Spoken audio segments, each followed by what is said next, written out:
Liberated civilians in Aleppo are celebrating. The meantime, Western officials have gathered in Paris today at a meeting of the so-called Friends of Syria group to discuss how to end fighting in the city. Artis Issa is across that. Join us again now live from Paris. Issa, hi. What's been said?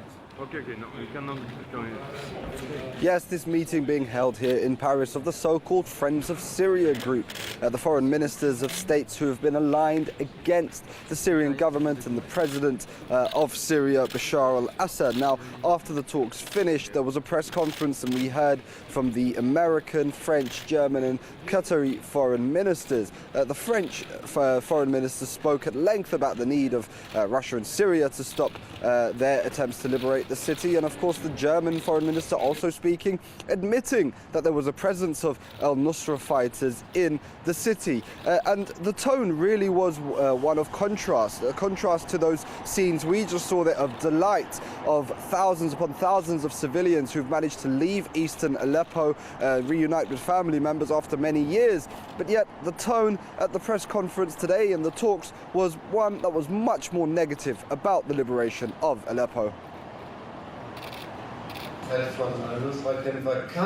The presence of al-Nusra fighters can't be the justification for the total destruction of the city. And it seems to me that the regime and Russia have a fundamental responsibility here, that if they are trying to effect a genuine transition and a genuine reach to get to the talks in Geneva and a genuine cessation of hostilities to permit people to move, they need to provide guarantees and allow guarantees to be put in place that make certain that people are not marching into a massacre.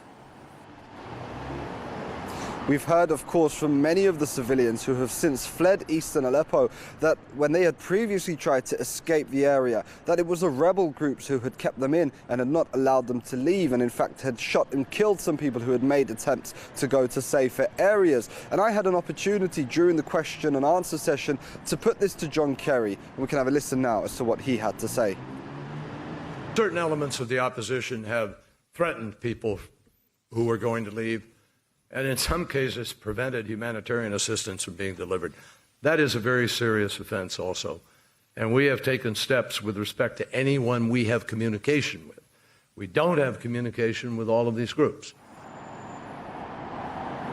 Other comments made during that press conference were support for the fight against terrorism in neighboring Iraq, and in particular in Mosul. But yet again, the tone for fighting against militant groups like Al-Qaeda in Aleppo was far more negative. Also, there was a confirmation of talks going on between Russian and American military experts in order to somehow negotiate the peaceful transfer of not just civilians, but also fighters from Aleppo to other parts of Syria.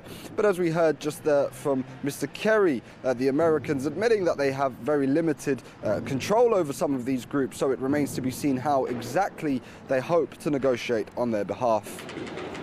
Issa, thanks for the update there from Paris, Artis Issa. Well, let's get some thoughts now from Middle East analyst and commentator Abdul Barry Atwan joining us on the line. Hi there, thanks for the time. Hope you can hear me. I've not had a chance to say hello to you before this. We just heard from the French foreign minister saying the battle in Aleppo is not about fighting terrorism. So therefore, who are the al-Nusra Front? They're terrorists, are they not? Well, I believe this is extremely misleading, to be honest. The American put al-Nusra on its terrorist list, and now they are saying we are not fighting terrorism. I believe they are hugely embarrassed by what's happening in Aleppo. I think they lost the battle of Aleppo completely, and now they are trying to justify their failure.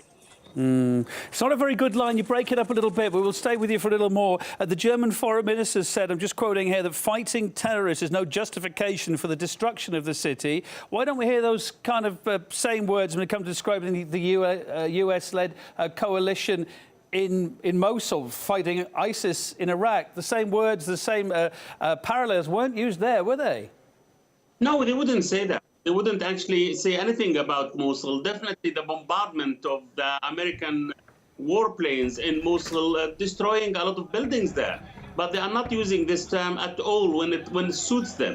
This is the problem. And the same thing repeated just in Al-Qaim, which is another city on the border of Syria and Iraq, and they killed more than 100 people. So, and even they killed about 100 Iraqi forces, and they said it was by mistake. Definitely, they don't talk about their mistakes. They don't talk about their destruction. But when it comes to other people, they are, easily accusing them of this and that. Let's focus back on Aleppo. The people that have been liberated there now, they're heading into government territory. They've been telling the stories about the things they say they've been subjected to by the opposition, by some of the terrorists here.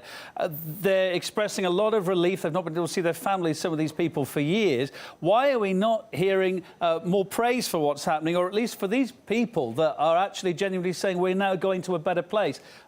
From Western politicians, from the Western side of it, why no praise for these people?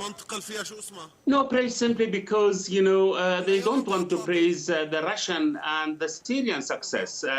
They know that they are heavily criticized, the American and the Arab allies, because they let down those opposition, they arm them, they actually incite them in order to use arms against their own government. And in the end, they dump them, they actually let them down. So that's the problem. Now they are trying to accuse the others. But, the people in the Middle East, they know the truth. If you go to the Syrian opposition websites, you will find it full of criticism and even, insults against the American, against the West, against the Arab countries in the Gulf in particular, who are not helping those people who besieged in eastern Aleppo. The armed opposition. So I think they are now trying to throw the ball to the Russian and to the Syrian court, which is absolutely misleading. I think this is their problem. They lost the battle of Aleppo completely. 95% of the city are taken by the Syrian forces, but with the help of the Russian warplanes. So in the end, now the people are leaving and they are going back to the Bashar al-Assad territories, and they are actually saying we were used as human shields. And the United Nations yesterday, the Council of Human Rights, they said that the actually armed opposition used those civilians as a human shield, and they prevent them from leaving Aleppo, or East Aleppo in particular. So I believe they are hugely embarrassed. They know they did nothing to those people.